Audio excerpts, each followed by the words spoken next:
Brexit was a long time coming in the eyes of many after the UK's frequent economic feuds with the EU. And now, as one diplomat warns that EU nations are trying to follow in the footsteps of former Prime Minister Margaret Thatcher, the division could mirror the disagreements that preceded Brexit. This is because, while EU member states are divided over how to approach the coronavirus pandemic, nations were also seeking a Thatcher-like economic deal with the EU in its budget for 2021 to 2027. The Frugal Four, the Netherlands, Austria, Sweden and Denmark, want the EU budget to be capped at 1% of gross national income. This has earned them the nickname the 1%ers. But they have also demanded a permanent rebate system like the one Margaret Thatcher secured 36 years ago, which led to rebates for some EU countries. France wants to end these sort of deals in the EU after Brexit. The UK might have gone, but there are at least four Thatchers. The richer countries aiming to cap spending at 1% will face tough opposition from the 17 Friends of Cohesion. The group is comprised mainly of southern and eastern European countries who argue for increased spending for less economically developed countries. They want the EU's spending pledge to be placed at 1.11% of GDP.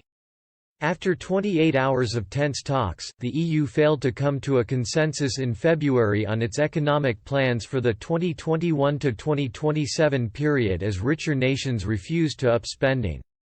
Professor Ian Begg of the London School of Economic told Express.co.uk these petty squabbles were surreal given the minute gap in the respective countries' objectives.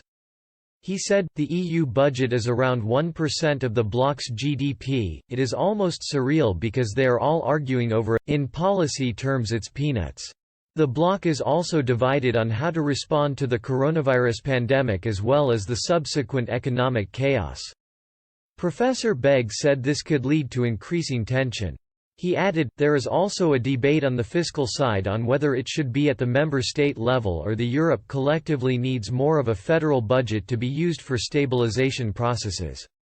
Say that expression to anyone in Germany and they just roll their eyes and say, "No way are we going to allow a macroeconomic budget at European level because it will just be exploited by the feckless Southern Europeans." The economist for Chatham House also highlighted how the coronavirus crisis could see feuds from as far back as the 2008 financial crash come back to haunt the EU.